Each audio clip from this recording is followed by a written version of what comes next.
Hey there, welcome back to another video. This time around, it is a review of the 1992 sequel, Home Alone 2: Lost in New York. Now, this is one of those films that I definitely do have some nostalgia for, just like the first film. I grew up watching it on VHS, on a tape that had it and Ghostbusters, the 1984 film. They were both recorded on the same tape from HBO. When my parents had HBO, they recorded those two for me, and I watched that tape numerous times growing up. And there still are moments with this film that are great. There are some great things about Home Alone 2, but it hasn't held up. The more times I watch this, the more times I see the cracks. The more times I notice how rushed and how much of a cash grab this sequel is. But after the most recent viewing, I do have a little more appreciation for it. And at the end of the day, I still like the film. I'm not going to do a straight up rant on this. There are things about it that I don't like, but I still like the film as a time waster. I think it's an alright, it's an okay film for what it is. And I've come to the realization that this is as good as a Home Alone sequel is going to get. Because at the end of the day, there was no need for another Home Alone. The first film ended things really well, crossed off all the boxes, tied up all the bows. The only reason why there's a sequel is because the first one was such a massive success in the box office. And when you do sequels for the sole reason of making more money, this is usually the end result. It doesn't have the same spirit as the first film. It doesn't have the same magic, despite trying to copy the same formula. And you ultimately don't get the same returns in terms of the box office, although this film still did really well. And I know that there are some people out there that like this more than the first, and that's perfectly fine. I think that's great. But this just lacks the ability to tap into the sweet spot consistently. It tries to use the same way of doing it, and it just comes across as inauthentic and kind of insulting at times with this approach that the film takes with its story and how things occur and how things are particularly structured. It does help that a lot of the same people who were responsible for the success of the first film do return to the sequel. Unlike other sequels where you don't really have everybody that comes back, pretty much everybody comes back. Chris Columbus comes back to direct. John Hughes once again writes the screenplay. All of the main important cast members return to the fold.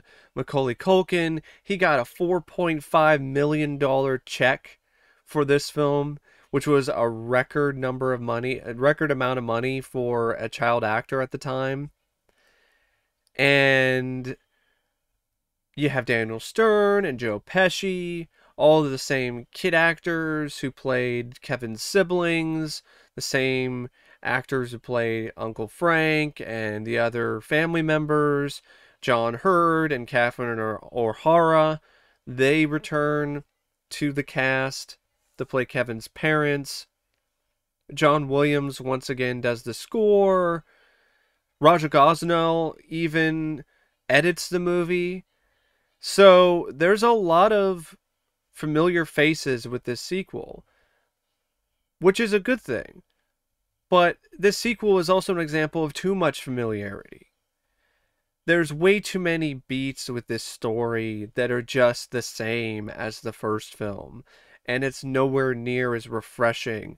It's nowhere near as special. It's nowhere near as good. The only time it comes close to being on the same level is with the traps in the abandoned house in what is basically the film's climax. That's when the film manages to reach the same heights as the first film. But other than that, just because the budget is bigger, just because Kevin is no longer alone in his house in a suburb, he's now alone in New York, it doesn't mean that it's better. Bigger doesn't always mean better, and Home Alone 2 is a prime example of that. Chris Columbus's direction, it's fine. I don't think it really captures the same small town, suburban, Norman Rockwell-esque Christmas mood and atmosphere. And that's because the big city Christmas stuff is very different than what it's like in a suburb or in a small town. But there's something much more genuinely heartwarming about the mood and the atmosphere in Home Alone. In Home Alone 2, it feels artificial at times. Like the whole toy store scene. That didn't feel genuine at all to me. The wonder, it felt so manufactured and so artificial. Also, at the same time, that was a lame toy store. Yes, there was some impressive production and art design. Kudos. But if I was a kid and I went to Duncan's toy store and all I had was Monster Goo and like old toys from like the 50s that you like wind up, or Nutcrackers or all this other stuff, I would be extremely disappointed. I'd be like, where are the Toy Biz action figures? Where's the Kenner action figures? Where are the action figures, period?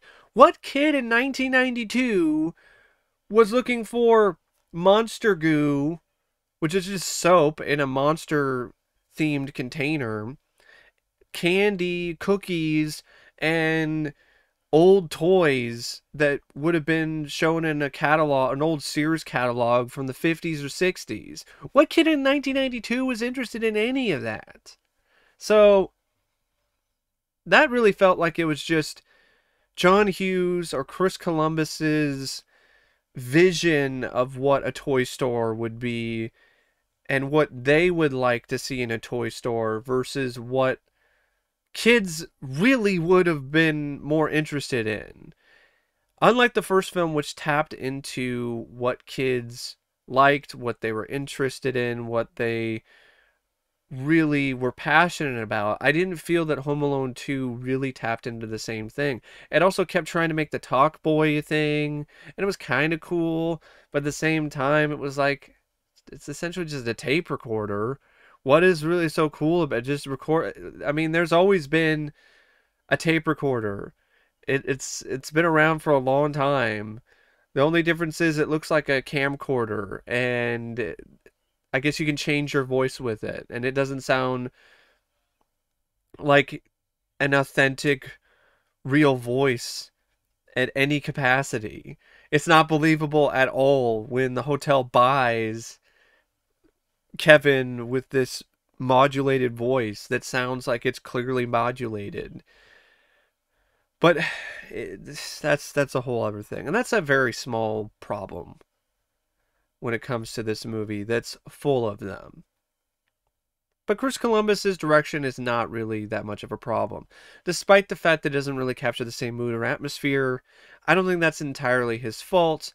He's limited in what he has to work with here. There's a lot of focus on the Plaza Hotel, so it's kind of difficult to really make that relatable to most audiences. It feels very unrealistic and even more out there and something from a fantasy than anything in the first movie. Same thing goes for the toy store and Mr. Duncan himself, who acts like he's a cartoon character. and it's just so sugary and schmaltzy and sweet that it makes your stomach ache. But I do give it credit where credit is due for the moments with the hotel staff, with Tim Curry and Rob Schneider. That stuff's really clever and that's really funny. And Tim Curry, he steals this movie. I love you. I do. I love him. I love him in this movie. One of the reasons why I can watch this film and why it's tolerable for me, despite how ultimately disappointing it is because of Tim Curry. He's terrific in this film. And I think Chris did a wonderful job capturing his personality, his unique charisma. And the idea of superimposing him with the Grinch was absolutely brilliant. Tim Curry personifies the Grinch so well when he smiles and you have it cut with the Grinch smiling. It's so perfect. It's a perfect match. But stuff like with the bird lady, as good as its heart is, its heart is in the right place. But it just feels like they're trying to do the old man Marley thing again, but with a gender swap and with very minor differences. And unlike the old man Marley bit, the writing there was much more genuine. It felt like it was something that was worth listening to and worth taking advice from for your own life in terms of learning from your mistakes. This was awful. I'm not the only one to point this out, but the whole idea that one good deed erases the bad deeds is a horrible message to convey to children, let alone anybody. That's not how it works at all. You can't commit a horrible crime or do something bad, and then if you do give something to charity later, you've erased the bad deed. Good deeds do not erase bad mistakes or bad deeds. That is absolutely bullshit. And I don't know what John Hughes was thinking when he was writing that.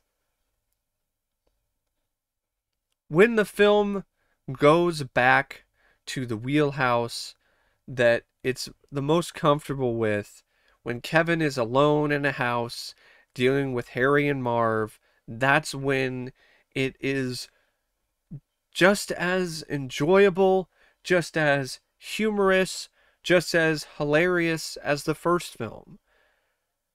And that's what makes it so frustrating, is you have these elements that borrow the same formula, the same ingredients that made such a delicious and tasty dish with the first movie, like a really mouth-watering plate of Stouffer's macaroni and cheese. But in this one, it feels even more processed than a frozen dinner. It's like leftovers. It's what it is. It's the leftovers of the macaroni dinner from the first movie. And it can get the job done. It can fill you up, all right, but it's not gonna leave the same impression. It's not really going to taste the same. So there's so many stuff like that with the way that Kevin gets lost again, makes his parents look really bad. Even the whole thing when they wind up in Miami, they copy same beats from when they were in France and dealing with a culture shock, or it's different than what they expected. And the ending of the movie where Kevin's dad yells at him for spending all this money on room service, and you're like, dude, your son almost wound up dead in a gutter in New York City. Who cares if he spent $967 in room service? I mean, I don't understand why the film decided to have that gag and repeat the gag from the ending of the first movie. because I don't even think that gag was even that funny to begin with. What, I'm supposed to sympathize with Buzz because Kevin destroyed his room? Buzz is a douchebag. Why should I care? Serves him right. And then you have the stuff with Kevin's dad. It just seems like it's so out of place. And then you have the thing with the turtle doves, which is it feels forced. The sweetness is so forced. It's like they just opened my mouth and forced a bunch of sugar down my throat with this giant long spoon. Makes you gag. And you're probably like, wow, like you were just really tearing this film apart. Like, do you really like the movie? And the thing is, I do. I think it's okay. I don't hate the film.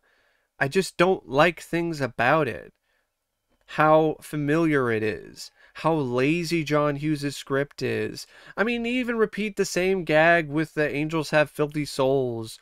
With, keep the change, you filthy animal. Merry Christmas. And a Happy New Year. It's like the same exact joke. The same exact bit. Oh, instead of angels have filthy souls, it's angels have filthier souls. It just doesn't resonate on the same level. And if it just did it every now and then, it would be more palatable and it wouldn't be as obvious. But this film is so loaded with moments where it's just repeating the same things in pretty much the exact same way as the first film. But that doesn't mean that it's all bad. Macaulay Culkin is still as precocious and as charismatic as ever as Kevin. I think in this film, it's not as good of a performance as the first movie because they have him say more lines of dialogue. I don't think Kevin. I don't. I called him Kevin, but I mean, that just shows you how I think when it comes to Macaulay Culkin. I think he is Kevin. But anyway, Macaulay, he's not the best actor in the world. But when he's given the right material, when he's given a leash, when he's reined in, he can deliver a good performance. This is like he's running around doing whatever, and there are moments where it works, but there's other moments where I think they really could have given him less dialogue. Like the stuff with the bird lady, there's a lot of moments in that is just really kind of painful to watch because the performance by Macaulay is kind of strained, and I don't the emotions really don't register the way that I think Chris or John Hughes wanted in that scene. But he's just as lovable and mischievous when he's staying one step ahead of Harry and Marv. And Harry and Marv are another huge highlight with this film. Joe Pesci and Daniel Stern are once again a riot to watch work. Their chemistry is still there, and they're still masters of the physical pratfall, and their reactions are uproarious. One thing I didn't mention in my review of the first film, I wish I did, is how good their reactions are to getting hit in the face, to getting subjected to so much torture. Their reactions are what makes those scenes as funny as they are, as much as the variety of the implements that Kevin uses to destroy them, to foil their plans. And also, another reason why those bits of physical comedy work as well as they do, other than Daniel Stern and Joe Pesci's inherent talents, is once again Chris Columbus's really great sense of touch and timing when it comes to these kind of sequences to really emphasize the humor by going over the top, by going crazy with it and to cartoonish levels. And the sound effects are another thing. Just like the first film, the sound effects in these scenes are very integral to these sequences' success when it comes to bringing the laughs. And they're really quite fun. They have this fun variety of their own that really does lend itself well to the film and to the pratfalls and to the comedy. And so does the editing by Raja Gosnell. I felt it was once again an excellent job, well done when it comes to the editing of this film. It's a well edited film. There's no really denying that, if you ask me. Just like it's a well-directed film by Chris Columbus, the shots in New York may not be the most Christmassy or really evoke the same kind of holiday feel as the first film, but they are still really well shot. Gorgeous shots with Kevin on the cab going over the bridge and doing his sightseeing and seeing the World Trade Center and the Twin Towers and a lot of other really lavish and genuinely impressive shots from a cinematography and directorial perspective. The cinematography is once again done by Julio Macat, who I think did he also do Home Alone? Yeah, he did. The same cinematographer from Home Alone worked on the sequel. Like I said earlier in this video, sometimes familiarity is a good thing. And when it comes to the technical parts of this movie, it is. It's a big reason why it has somewhat of the same vibe and look to it as the first film. Another reason why is because of John Williams's involvement once again with the score. He does a wonderful job here. It's an outstanding score on the same level as the first film. So is the use of Christmas music. A lot of the songs really fit the scenes well and fit the overall atmosphere and approach the film is trying to take, just like the first movie.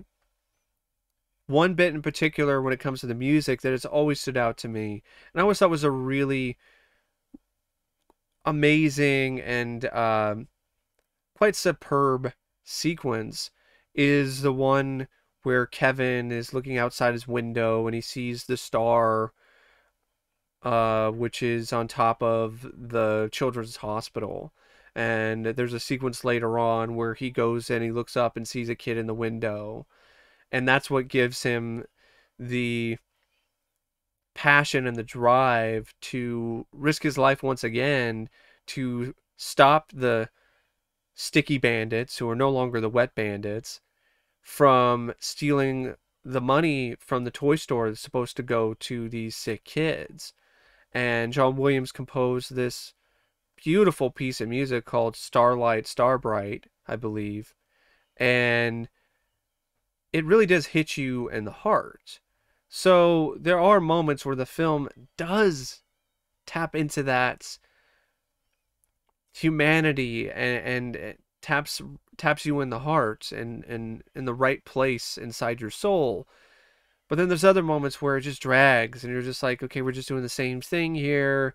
The stuff with Buzz being a bully to Kevin and the whole thing at the choir concert, and his parents are mad at him again because they actually bought into Buzz's bullshit because he tried to make an apology. That, I mean, I know why it's there. It's so you once again sympathize with Kevin, and it succeeds, but not in the same level as the first film because it feels like it's so much rehashing and you're just tapping into the same vein and you're not really getting the most blood out of it. You're to the point where you're just starting to suck out air. But yeah, I mean, I don't understand these parents. It's just this film does not do them any favors. it really paints them out as being even more incompetent than the first movie, and really makes you think that Kevin should be staying with someone else. Why are they doing another big vacation out of state in the first place so soon after the events that could have ended in tragedy from the first movie when Kevin was originally lost at home? He was a home alone. Why? Why are you going to Miami to begin with? Also, they don't really seem to have a backup plan for things.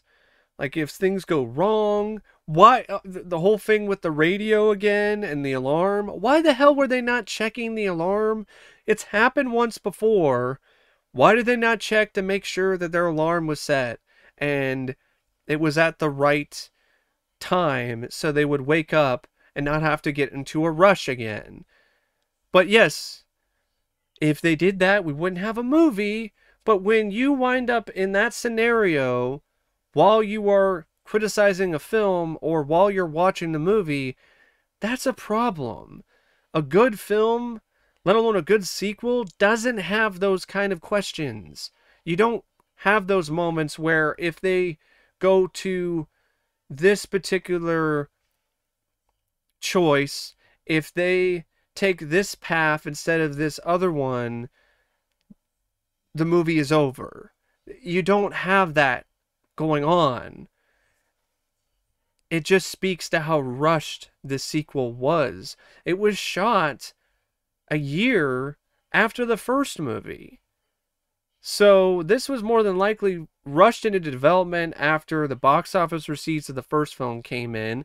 And it's understandable because Macaulay Culkin is only going to be young and precocious for so long. So they were just like, let's just find a reason for why Kevin would get lost in New York. It's the same shenanigans, the same series of errors with very minor differences. But I will give John Hughes credit for showing that Kevin in this film was really the one that was to blame for getting lost in New York.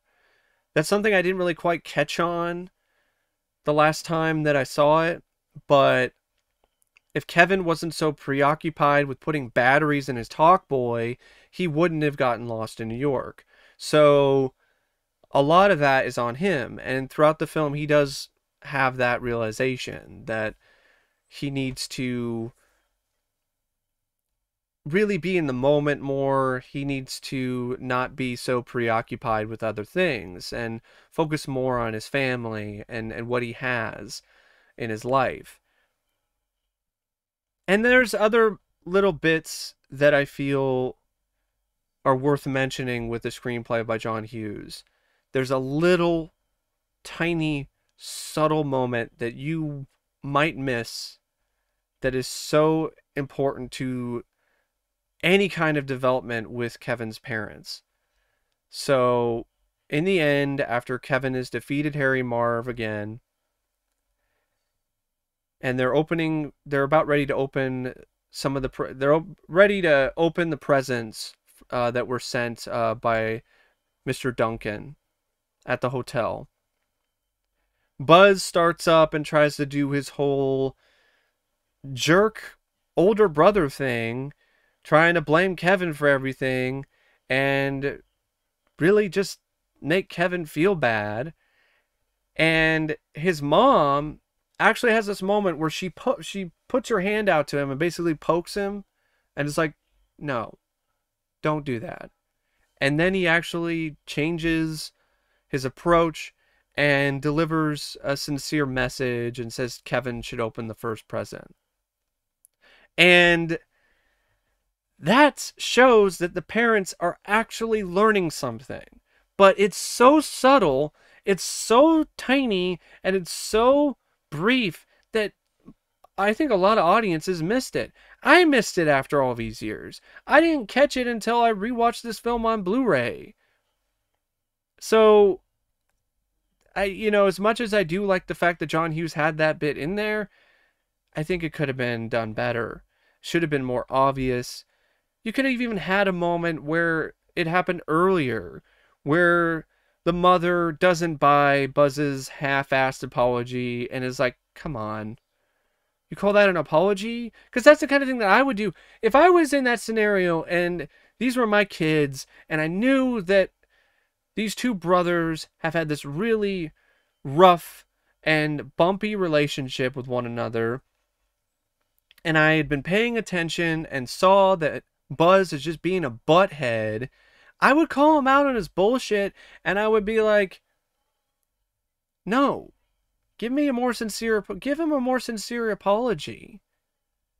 You made a total fool out of him in a moment that he thought was going to be special, and you made him into a laughingstock. I don't blame him for tackling you, and I don't blame him for being mad at you.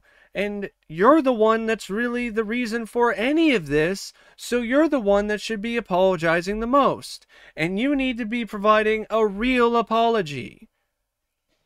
And I wouldn't be completely ignoring or not taking my kid's thoughts into account when he points out that the brother was giving a half-assed apology.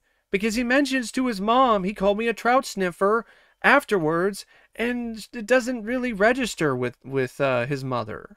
So I don't understand why they keep coddling Buzz so much, and they finally have a moment when they don't, but it's so brief that it might as well not even be in the movie, because it still ends with not necessarily Buzz. Well, Buzz is the one that gets the room service bill, and he still gets a laugh out of it.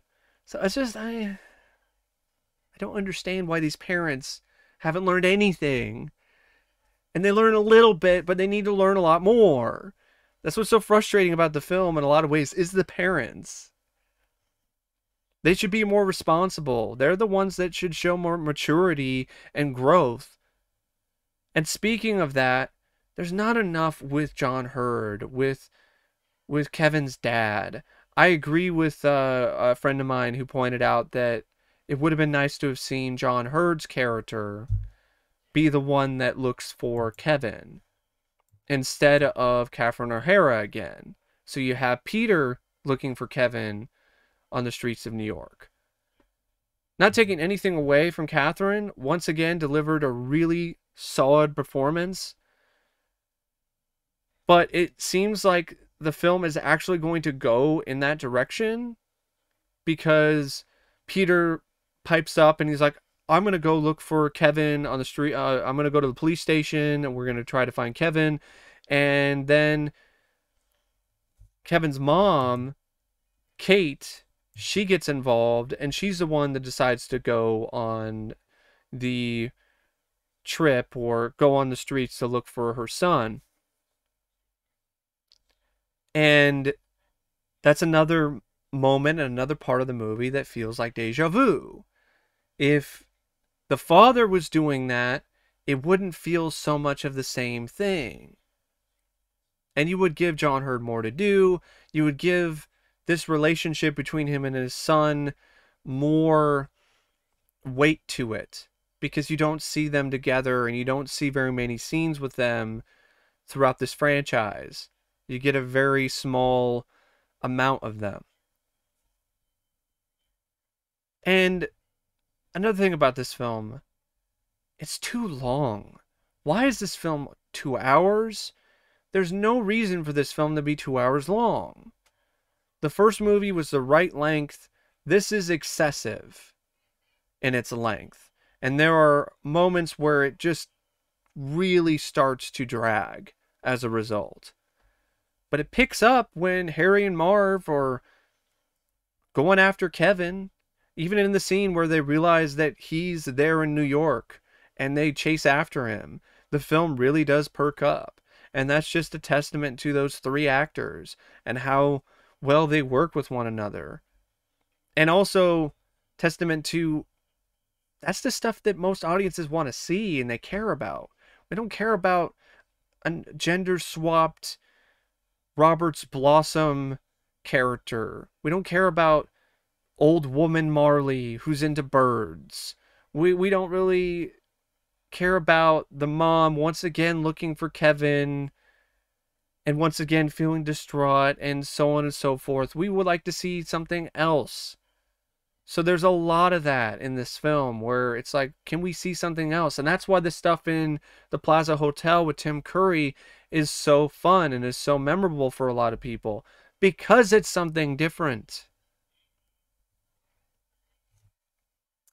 But yeah, I don't really know what else to say about Home Alone 2 Lost in New York, except it's a film that has moments of fun, but it's fleeting, and there are way too many moments when it can be tedious because of an overdose of familiarity.